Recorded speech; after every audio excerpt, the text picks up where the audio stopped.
Well, back up in the sewing room and making some more table runners, and decided to make some of the flying geese, migrating geese. I have a small one that I made that only has 6, so it's about that big, and then the border. That's what I need to do. I gotta make sure I have a border. Okay, that's what these will be. Okay, so forgotten about that part. Anyway, so what I'm doing, got a charm pack and just matched up some light and darks. These I still have to sew. These I have sewn. So what you do is do a line corner to corner, and over here, when I remember to take my camera out, I am sewing one. I will keep going on this. I've got this edge on my line, so I'm doing a 1/4 inch seam on either side of that line. So when I get down to the end, I'm just pulling it out, turning it around, make sure the thread is under there, and going back on the other line again.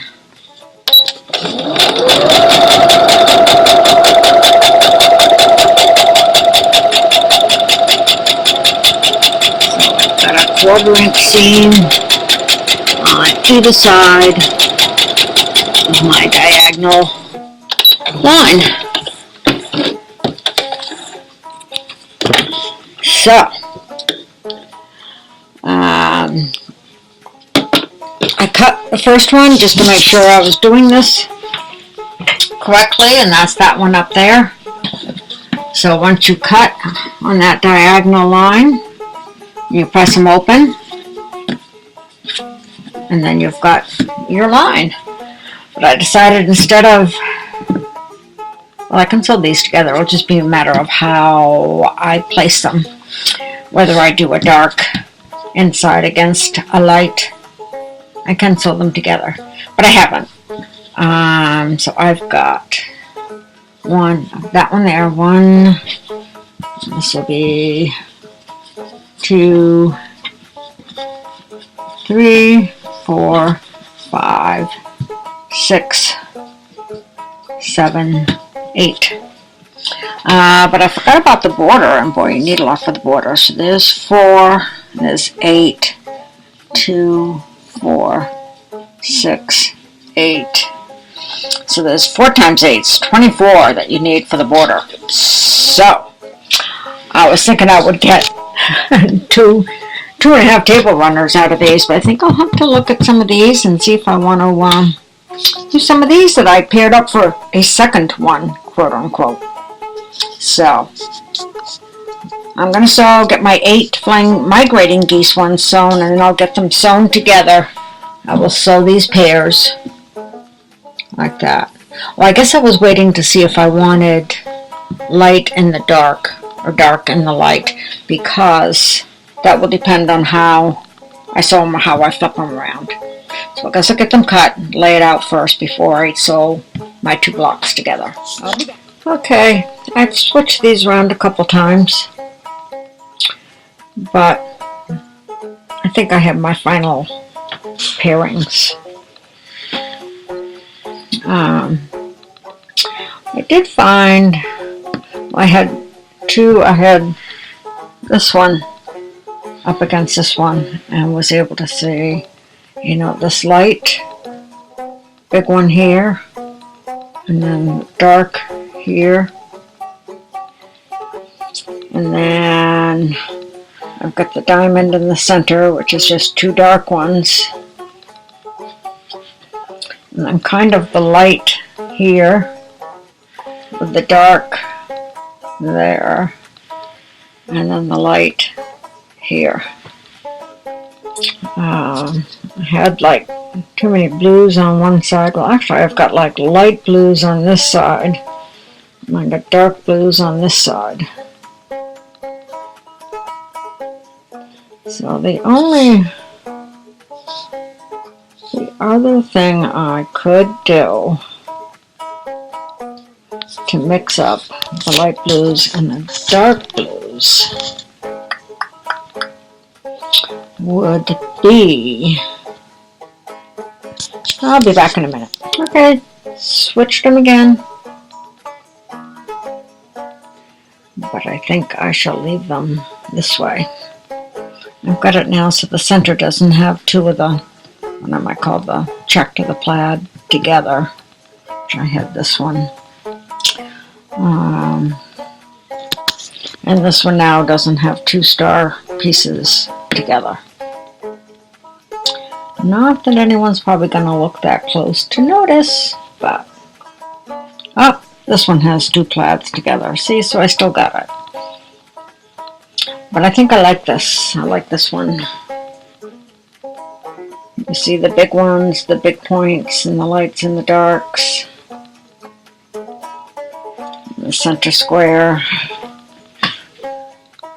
And the lights and the darks. Yeah. I'm going to quit now.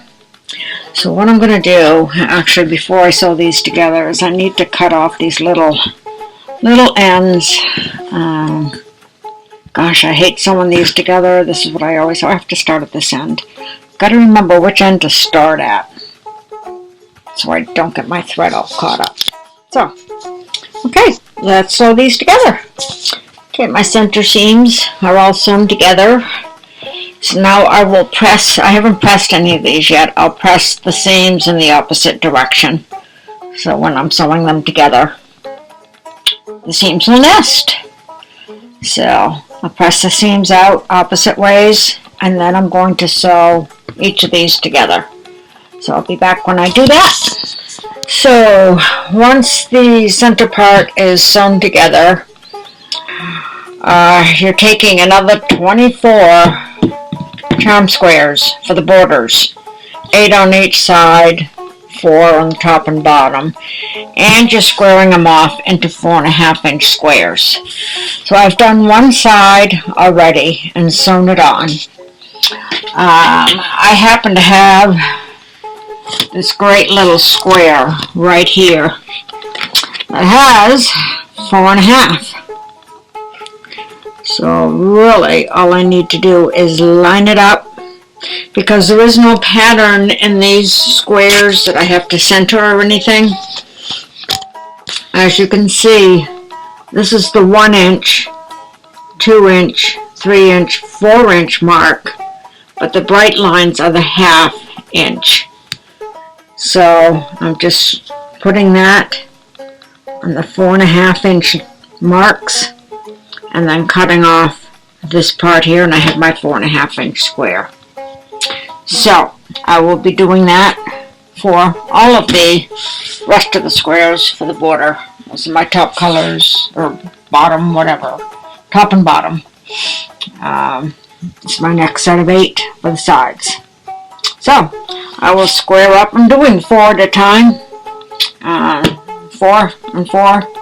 And I will sew these together and get those sewn on to the other side. And then I will do the top and the bottom. Well, I got sewing and forgot to make videos again. So now what I have to show you is that it is together. That is the back. I just got it turned right side out and pressed. So I will probably, I'm going to do a 1/4 inch around the edge, and then I may just sew around here. Actually, I could start here, come up here, go up,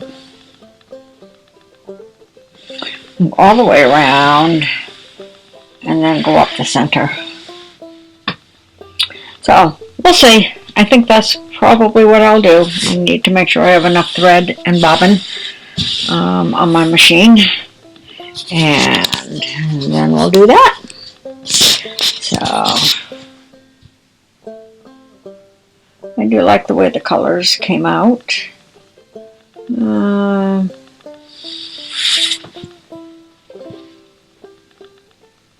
All the nice little V's. You know, it's supposed to be these V's here, but I see the bigger ones. These here. So, however you look at it, it's all part of it. That one, that one, and that one. So, we'll get some quilting done, and it will be finished. This is where the opening I left open, and that will this time get sewn when I do my little border sewing. I won't have to hand sew that one. So, almost. Okay, it's done.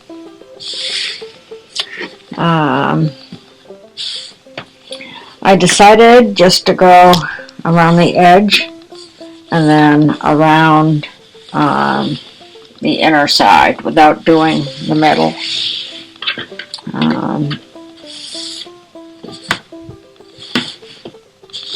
So that's the back. You can see the thread blends in very nicely on the back.